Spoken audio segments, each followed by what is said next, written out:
اعوذ باللہ من الشیطان الرجیم بسم اللہ الرحمن الرحیم نحمدہ ونصلی علی رسولہ الکریم فاما بعد۔ دوستو، الحمدللہ ہم سب مسلمان ہیں اور ہمیں اس بات پہ فخر کرنا چاہیے کہ ہم نبی کریم صلی اللہ علیہ وآلہ وسلم کے امت ہے، اور اس کے ساتھ ساتھ اپنے ساتھ یہ عہد کر لینا چاہیے، یہ وعدہ کر لینا چاہیے کہ جن چیزوں سے اللہ تعالیٰ نے منع فرمایا ہے، نبی کریم صلی اللہ علیہ وآلہ وسلم نے منع فرمایا ہے، وہ گناہ ہم نہیں کریں گے، اور جس کے بارے میں اللہ کا حکم ہے اور نبی کریم صلی اللہ علیہ وآلہ وسلم کا حکم ہے، وہ عبادت ہم لازمی کریں گے، کیونکہ ہماری زندگی کا حصہ، ہماری زندگی کا مقصد صرف اور صرف یہی ہے بس۔ کیونکہ اللہ تعالیٰ فرماتا ہے قرآن پاک میں فی سلم کافہ، یعنی مکمل اسلام میں داخل ہو جاؤ۔ کس طرح مکمل اسلام میں داخل ہو جاؤ دوستو؟ اسی وجہ سے صحابہ کرام کے جو واقعات ہیں وہ علماء کرام بار بار ہمارے سامنے بیان فرماتے ہیں، بیان کرتے ہیں کہ صحابہ کرام اپنی زندگیاں کس طرح اللہ کے دین پر، نبی کریم صلی اللہ علیہ وآلہ وسلم کے سنت طریقوں پر گزارتے تھے، تاکہ ہمارے سمجھ میں، ہمارے دماغ میں یہ بات بیٹھ جائے کہ اس راستے سے ہٹ کر ہمارے لیے ہلاکت کے سوا اور کچھ نہیں، صرف ہلاکت ہے اور ناکامی ہے بس۔ کامیابی ہے تو صرف اللہ کے دین میں، اس سے ہٹ کر دنیا کے کسی بھی کام میں کامیابی نہیں ہے، صرف اور صرف اللہ کے دین میں کامیابی ہے۔ دوستو، حضرت خباب رضی اللہ عنہ فرماتے ہیں حضور صلی اللہ علیہ وآلہ وسلم نے ہمیں ایک لشکر میں بھیجا۔ اس سفر میں ہمیں بہت سخت پیاس لگی اور ہمارے پاس پانی بالکل نہیں تھا۔ اتنے میں ہمارے ایک ساتھی کی اونٹنی بیٹھ گئی اور اس کے تن دودھ سے اتنے بھر گئے کہ مشکیزے کی طرح نظر آنے لگے۔ پھر ہم نے اس کا دودھ خوب پیا۔ دوستو، اس واقعے کا مقصد کیا ہے اور اس واقعے سے ہمیں کیا سبق ملتا ہے؟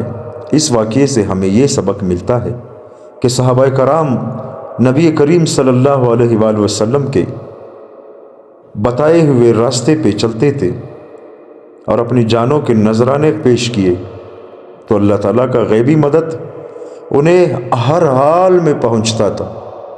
اگر ان کو پیاس لگتی تو اللہ تعالیٰ ان کی پانی کا بندوبست کر لیتا۔ انسانی ذہن سے یعنی بہت دور ہوتا ہے یہ بات کہ کوئی ایسی جگہ ہو جہاں پر پانی کا نام و نشان نہ ہو اور وہاں پہ آپ کو پانی مل جائے تو ایک معجزہ ہوتا ہے۔ یہ اللہ تعالیٰ کا خاص کرم ہوتا ہے۔ کیوں ہوتا ہے؟ کیونکہ یہ لوگ اللہ کے دین پر چلتے تھے۔ حجیر بن ابی احاب کی باندی حضرت معاویہ رضی اللہ عنہ، جو کہ بعد میں مسلمان ہو گئی تھی، وہ فرماتی ہے حضرت خبیب رضی اللہ عنہ کو میرے گھر میں قید کیا گیا تھا۔ ایک دفعہ میں نے دروازے کی در سے جھانکا تو ان کے ہاتھ میں انسان کے سر کے برابر انگور کا ایک خوشہ تھا جس میں سے وہ کھا رہے تھے۔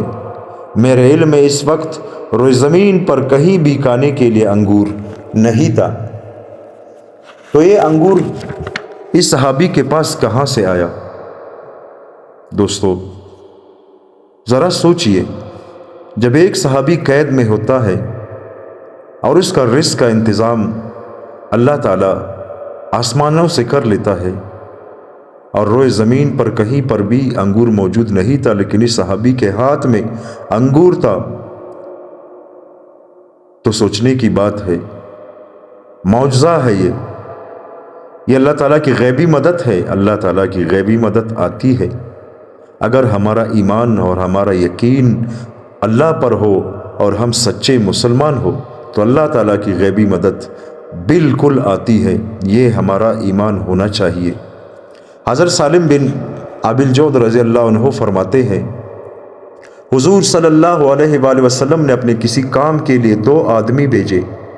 ان دونوں نے عرض کیا یا رسول اللہ ہمارے پاس زاد راہ بالکل نہیں ہے۔ حضور صلی اللہ علیہ وآلہ وسلم نے فرمایا ایک مشک ڈھونڈ کر میرے پاس لاؤ۔ وہ دونوں حضور کی خدمت میں ایک مشک لے آئے۔ حضور صلی اللہ علیہ وآلہ وسلم نے حکم دیا کہ اسے پانی سے بھر دو۔ ہم نے اسے پانی سے بھر دیا۔ پھر حضور صلی اللہ علیہ وآلہ وسلم نے اس کے منہ کو رسی سے باندھ دیا اور فرمایا اسے لے جاؤ، جب تم چلتے چلتے فلاں جگہ پہنچو گے تو وہاں تمہیں اللہ غیب سے روزی دیں گے۔ چنانچہ وہ دونوں چل پڑے، اور جب چلتے چلتے دونوں حضور کی بتائی ہوئی جگہ پر پہنچے تو مشک کا منہ خود بخود کھل گیا۔ انہوں نے دیکھا تو مشک پانی کے بجائے بکری کے دودھ اور مکھن سے بھری ہوئی تھی۔ انہوں نے پیٹ بھر کر مکھن کھایا اور دودھ پیا۔ سبحان اللہ۔ دوستو، نبی کریم صلی اللہ علیہ وآلہ وسلم کے معجزات تو بہت ہیں، اتنے معجزات ہیں کہ بیان کرتے کرتے علماء تک جائیں گے۔ اللہ تعالیٰ نے رحمت للعالمین بنا کر بھیجا تھا ہمارے نبی کریم صلی اللہ علیہ وآلہ وسلم کو ایک چھوٹا سا معجزہ جو ابھی آپ کے سامنے بیان ہوا۔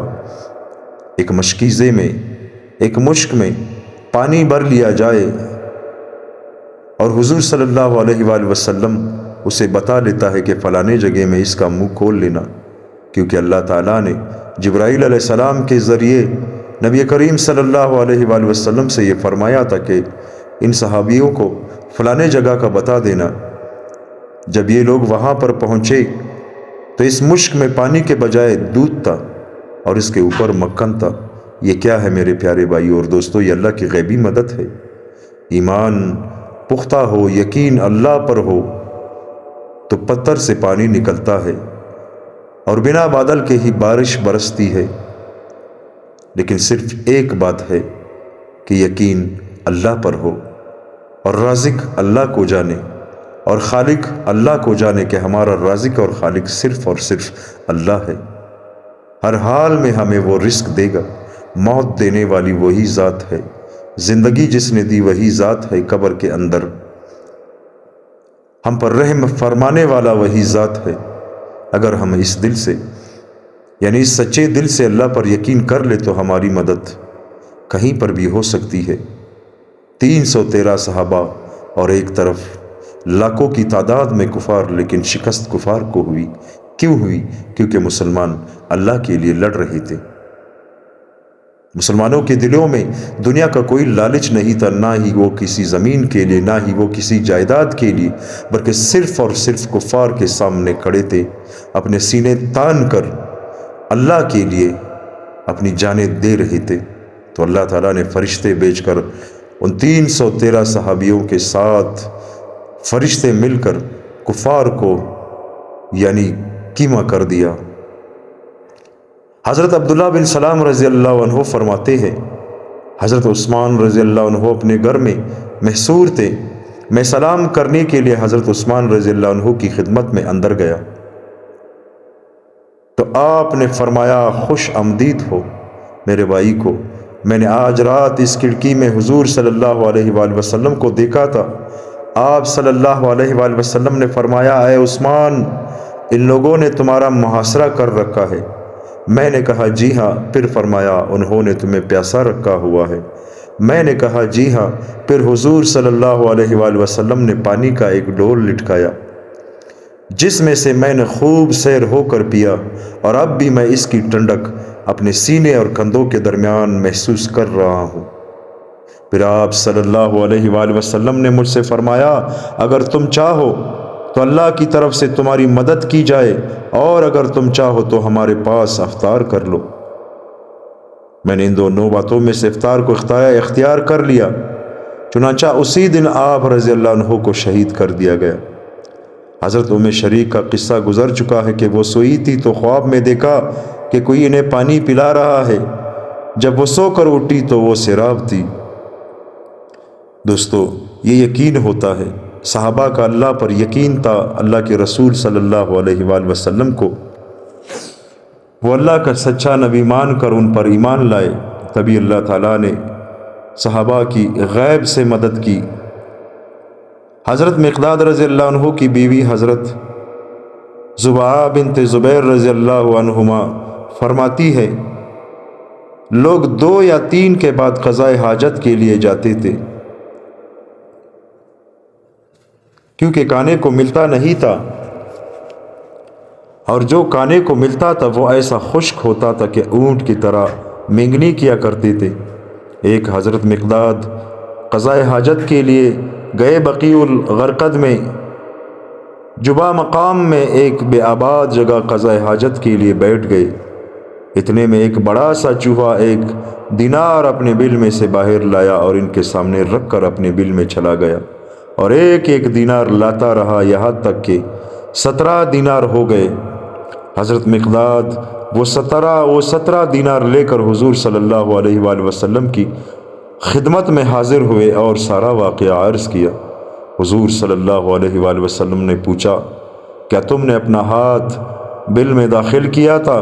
حضرت مقداد نے کہا، نہیں، اس ذات کی قسم جس نے آپ کو حق دے کر بھیجا۔ حضور نے فرمایا، چونکہ یہ دینار تم نے اپنی محنت سے حاصل نہیں کیے ہیں، بلکہ اللہ نے اپنی قدرت سے غیبی خزانے سے دیے ہیں، اس لیے ان دیناروں میں 5 دینار تم پر لازم نہیں آتا، اللہ تمہیں ان دیناروں میں برکت عطا فرمائے۔ حضرت زبیعہ رضی اللہ عنہا کہتی ہے، اللہ نے ان دیناروں میں بہت برکت عطا فرمائی، اور وہ اس وقت ختم ہوئے جب میں نے حضرت مقداد کے گھر میں چاندی کی درہموں کی بوریاں دی کی۔ حضرت حیبہ بن اقرع رضی اللہ عنہ کو حضرت عمر رضی اللہ عنہ نے مدائن کا گورنر بنایا۔ ایک مرتبہ وہ کسریٰ کے ایوان میں بیٹھے ہوئے تھے، ان کی نظر دیوار پر بنی ہوئی ایک تصویر پر پڑی جو اپنی انگلی سے ایک جگہ کی طرف اشارہ کر رہی تھی۔ حضرت صاحب رضی اللہ عنہ فرماتے ہیں، میرے دل میں یہ خیال آیا کہ یہ کسی خزانے کی طرف اشارہ کر رہی ہے، چنانچہ میں نے اس جگہ کو کھودا تو بہت بڑا خزانہ وہاں سے نکل آیا۔ میں نے خط لکھ کر حضرت عمر کو خزانہ ملنے کی خبر دی، اور یہ بھی لکھا کہ یہ خزانہ اللہ نے میری محنت سے مجھے دیا ہے، اس میں کسی مسلمان نے میری مدد نہیں کی ہے، لہٰذا یہ خزانہ میرا ہونا چاہیے۔ حضرت عمر رضی اللہ عنہ نے جواب میں لکھا، بے شک یہ خزانہ تو تمہارا ہے، لیکن تم ہو مسلمانوں کے امیر، اس لیے اسے مسلمانوں میں تقسیم کر دو۔ حضرت شعبی رحمۃ اللہ علیہ کہتے ہیں، مہرجان کی فتح میں حضرت صاحب رضی اللہ عنہ شریک ہوئے تھے۔ وہ رمضان کے محل میں داخل ہوئے تو انہیں پتھر اور چونے کی ہرنی نظر آئی۔ جس نے اپنا ہاتھ آگے بڑھایا ہوا تھا وہ کہنے لگے، میں اللہ کی قسم کھا کر کہتا ہوں کہ یہ کسی قیمتی خزانے کی طرف اشارہ کر رہی ہے، یعنی اشارہ کر رہی ہے۔ انہوں نے اس جگہ کو دیکھا تو انہیں وہاں رمضان کا خزانہ مل گیا، جس میں بہت قیمتی جواہرات والی تیلی بھی تھی۔ دوستو، صحابہ کرام کو یعنی جب بھی کسی چیز کی ضرورت ہوتی تھی تو وہ صرف دل میں یہ خیال لاتے، یا نبی کریم صلی اللہ علیہ وآلہ وسلم سے فرماتے تو نبی کریم صلی اللہ علیہ وآلہ وسلم اپنا کوئی معجزہ اللہ تعالیٰ کی مدد سے دکھاتے، یا صحابہ سے فرماتے کہ یہ دعا مانگو تو اللہ تعالیٰ آپ کی مدد کریں گے، کیونکہ صحابہ کا یقین بنانا ہمارے نبی کریم صلی اللہ علیہ وآلہ وسلم کا اصل مقصد تھا۔ جب صحابہ کا یقین بن گیا تو پھر وہ جہاں بھی جاتے تھے جو اعمال نبی کریم صلی اللہ علیہ وآلہ وسلم نے بتائے تھے اور جو دعائیں بتائی تھی وہ اعمال وہ صحابہ کر رہے تھے، اور اللہ تعالیٰ کی غیبی مدد ان کے پاس پہنچ جاتی، چاہے وہ صحرا تھا یا پہاڑ تھے یا جنگل تھا یا دریا تھا، اللہ کی مدد ہر حال میں صحابہ کے پاس آتی تھی۔ حضرت عبد الرحمن بن یزید بن جابر رحمۃ اللہ علیہ کہتے ہیں،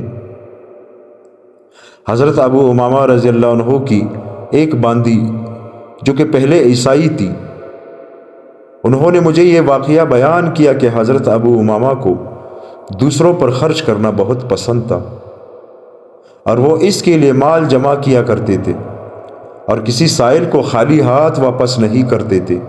اور کچھ نہ ہوتا تو ایک پیاز یا ایک کھجور یا کھانے کی کوئی چیز ہی دے دیتے۔ ایک دن ایک سائل ان کے پاس آیا۔ اس وقت ان کے پاس ان میں سے کوئی چیز نہیں تھی، صرف 3 دینار تھے۔ اس سائل نے مانگا تو 1 دینار اسے دے دیا، پھر دوسرا آیا تو 1 دینار اسے دے دیا، پھر تیسرا آیا تو 1 دینار اسے دے دیا۔ جب تینوں دے دیے تو مجھے غصہ آ گیا۔ میں نے کہا آپ نے ہمارے لیے کچھ بھی نہیں چھوڑا۔ پھر وہ دوپہر کو آرام کرنے کے لیے لیٹ گئے۔ جب ظہر کی اذان ہوئی تو میں نے انہیں اٹھایا، وہ وضو کر کے اپنی مسجد میں چلے گئے۔ چونکہ ان کا روزہ تھا اس لیے مجھے ان پر ترس آ گیا اور میرا غصہ اتر گیا۔ پھر میں نے قرض لے کر ان کے لیے رات کا کھانا تیار کیا اور شام کو ان کے لیے چراغ بھی جلائے۔ پھر میں چراغ ٹھیک کرنے کے لیے ان کے بستر کے پاس گئی اور بستر اٹھایا تو اس کے نیچے سونے کے دینار رکھے ہوئے تھے۔ میں نے انہیں گنا تو وہ پورے 300 تھے۔ میں نے کہا چونکہ اتنے دینار رکھے ہوئے تھے اس وجہ سے انہوں نے 3 دینار کی سخاوت کی ہے۔ پھر وہ عشاء کے بعد گھر واپس آئے تو دسترخوان اور چراغ دیکھ کر مسکرائے اور کہنے لگے معلوم ہوتا ہے یہ سب کچھ اللہ کے ہاں سے آیا ہے، کیونکہ ان کا خیال یہ تھا کہ گھر میں کچھ بھی نہیں تھا، اس لیے نہ کھانا ہوگا نہ چراغ۔ میں نے کھڑے ہو کر انہیں کھانا کھلایا۔ پھر میں نے کہا اللہ آپ پر رحم فرمائے، آپ اتنے سارے دیناریوں ہی چھوڑ گئے جہاں سے ان کے گم ہونے کا خطرہ تھا، مجھے بتایا بھی نہیں کہ اٹھا کر لے لیتی۔ کہنے لگے کون سے دینار، میں تو کچھ بھی نہیں چھوڑ کر گیا۔ پھر میں نے بستر اٹھا کر انہیں وہ دینار دکھائے۔ دیکھ کر وہ خوش بھی ہوئے اور بہت حیران بھی ہوئے کہ اللہ نے اپنی غیبی خزانے سے عطا فرمائے ہیں۔ یہ دیکھ کر میں بھی بہت متاثر ہوئی اور میں نے کھڑے ہو کر زنار کاٹ ڈالا۔ زنار اس دھاگے یا زنجیر کو کہتے ہیں جسے عیسائی کمر میں باندھتے تھے اور مسلمان ہو گئی۔ حضرت ابن جابر کہتے ہیں میں نے اس باندی کو ہمس کی مسجد میں دیکھا کہ وہ عورتوں کو قرآن، فرائض اور سنتیں سکھا رہی تھی اور دین کی باتیں سمجھا رہی تھی۔ حضرت سلمان فارسی رضی اللہ عنہ غلام تھے، انہیں ان کے مالک نے مکاتب بنا دیا، یعنی یہ کہہ دیا کہ اتنا مال کما کر یا کسی اور طرح لا کر دے دو تو تم آزاد ہو جاؤ گے۔ وہ بدل کتابت یعنی اتنا مال نہ ادا کر سکے اور اسی دوران وہ مسلمان ہو گئے۔ وہ لمبی حدیث میں اپنے اسلام لانے کا قصہ بیان کرتے ہیں اور فرماتے ہیں کہ مال کتابت میرے ذمے رہ گیا۔ پھر ایک کان سے حضور صلی اللہ علیہ وآلہ وسلم کے پاس مرغی کے انڈے کے برابر سونا آیا۔ حضور صلی اللہ علیہ وآلہ وسلم نے فرمایا اس فارسی مکاتب کا کیا ہوا؟ لوگوں نے مجھے بتایا کہ حضور تمہیں یاد کر رہے ہیں، تو میں آپ کی خدمت میں حاضر ہوا۔ آپ صلی اللہ علیہ وآلہ وسلم نے فرمایا اے سلمان یہ لے لو اور جتنا مال تمہارے ذمے ہے وہ اس سے ادا کر دو۔ میں نے عرض کیا یا رسول اللہ یہ تو تھوڑا سا ہے، میرے ذمے جتنا مال ہے وہ کیسے ادا ہو سکتا ہے؟ آپ صلی اللہ علیہ وآلہ وسلم نے فرمایا یہ لے لو، اللہ تعالیٰ اس سے سارا ادا کرا دیں گے۔ میں نے وہ سونا لیا اور اپنے مالک کو تول تول کر دینے لگا۔ اس ذات کی قسم جس کے قبضے میں سلمان کی جان ہے، 40 اوقیہ میرے ذمے تھا، وہ سارے کے سارے اس سے ادا ہو گئے اور میں آزاد ہو گیا۔ اور ایک روایت میں یہ ہے کہ حضرت سلمان رضی اللہ عنہ نے فرمایا جب میں نے کہا یا رسول اللہ یہ تو تھوڑا سا ہے، میرے ذمے جتنا مال ہے وہ اس سے کیسے ادا ہو سکتا ہے؟ حضور صلی اللہ علیہ وآلہ وسلم نے وہ سونا لے کر اپنی مبارک زبان پر الٹا پلٹا، پھر فرمایا یہ لے لو اور اس سے ان کا حق 40 اوقیہ سارا ادا کر دو۔ حضرت روا برقی رضی اللہ عنہ فرماتے ہیں حضور صلی اللہ علیہ وآلہ وسلم کو ایک قافلہ ملا جو باہر سے سامان تجارت لے کر آیا تھا۔ حضور صلی اللہ علیہ وآلہ وسلم نے مجھے 1 دینار دے کر فرمایا اس کی ہمارے لیے 1 بکری خرید لاؤ۔ میں نے جا کر 1 دینار کی 2 بکریاں خریدی۔ پھر مجھے ایک آدمی ملا، میں نے اس کے ہاتھ 1 بکری 1 دینار میں بیچ دی۔ پھر 1 دینار اور 1 بکری لا کر حضور صلی اللہ علیہ وآلہ وسلم کی خدمت میں پیش کر دی۔ حضور صلی اللہ علیہ وآلہ وسلم نے خوش ہو کر مجھے یہ دعا دی کہ اللہ تیرے ہاتھ کے سودے میں برکت عطا فرمائے۔ حضرت عروہ رضی اللہ عنہ فرماتے ہیں، کوفہ کے مشہور بازار کناسہ سے میں کاروبار کے لیے اٹھتا ہوں اور گھر جانے سے پہلے 40,000 نفع کما لیتا ہوں۔ یہ حضور صلی اللہ علیہ وآلہ وسلم کی دعا کی برکت تھی۔ حضرت سعید بن زید کی روایت میں یہ ہے کہ میں نے اپنے آپ کو دیکھا کہ کوفہ کے کناسہ بازار میں کھڑا ہوا اور گھر جانے سے پہلے 40 دینار نفع کما لیا۔ عبدالرازق اور ابن ابی شیبہ کی روایت میں ہے کہ حضور صلی اللہ علیہ وآلہ وسلم نے حضرت عروہ کے لیے کاروبار میں برکت کی دعا فرمائی، چنانچہ وہ اگر مٹی بھی خریدتے تو اس میں بھی انہیں نفع ہو جاتا۔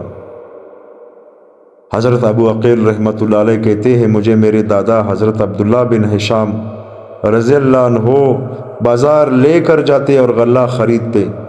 حضرت ابن زبیر اور حضرت ابن عمر رضی اللہ عنہم کے میرے دادا سے ملاقات ہوتی، وہ دونوں میرے دادا سے فرماتے، اپنے کاروبار میں ہمیں بھی شریک کر لے، کیونکہ حضور صلی اللہ علیہ وآلہ وسلم نے آپ کے لیے برکت کی دعا فرمائی ہے۔ میرے دادا انہیں شریک کر لیتے، چنانچہ انہیں اونٹنی جو کی تو ساری نفع میں مل جاتی، جسے وہ گھر بھیج دیتے۔ دوستو، اللہ تعالی ہم سب کو ان باتوں پر عمل کرنے کی توفیق عطا فرمائے۔ صحابہ کرام کے واقعات سننا، صحابہ کرام کے واقعات پڑھنا، دوستو اس سے ایمان تازہ ہوتا ہے۔ نبی کریم صلی اللہ علیہ وآلہ وسلم کے حدیث مبارک پڑھنا یا سننا، اس سے ایمان تازہ ہوتا ہے، اور اس پر عمل کرنا اصل میں مقصد یہ ہوتا ہے کہ ہم ان احادیث پر عمل کریں تاکہ ہم صحیح مسلمان بن سکے اور اللہ تعالیٰ کو ہماری مسلمانی، ہمارا ایمان اللہ تعالیٰ کو پسند آ جائے۔ دوستو، زندگی کا اصل مقصد یہی ہے کہ ہم نبی کریم صلی اللہ علیہ وآلہ وسلم کے بتائے ہوئے راستے پر اپنی زندگی گزاریں۔ موت کا پتہ نہیں کہ ہماری کون سی رات گھر میں ہے اور کون سی رات قبر میں ہے۔ یہ موت کبھی بھی کہیں پر بھی آ سکتی ہے، لیکن اللہ تعالیٰ سے ہمیشہ یہ دعا کرے، یا اللہ ہمیں ایمان پر موت دے اور ہمیں اس حالت میں موت دے کہ آپ ہم سے راضی ہو، کیونکہ جب اللہ راضی ہوتا ہے تو پھر دنیا اور آخرت دونوں ہی بن جاتے ہیں۔ اگر خدا نخواستہ اللہ پاک ناراض ہو اور ہماری موت ہو جائے تو دوستو یہ بہت ہی پریشانی والی بات ہے۔ نبی کریم صلی اللہ علیہ وآلہ وسلم فرماتے ہیں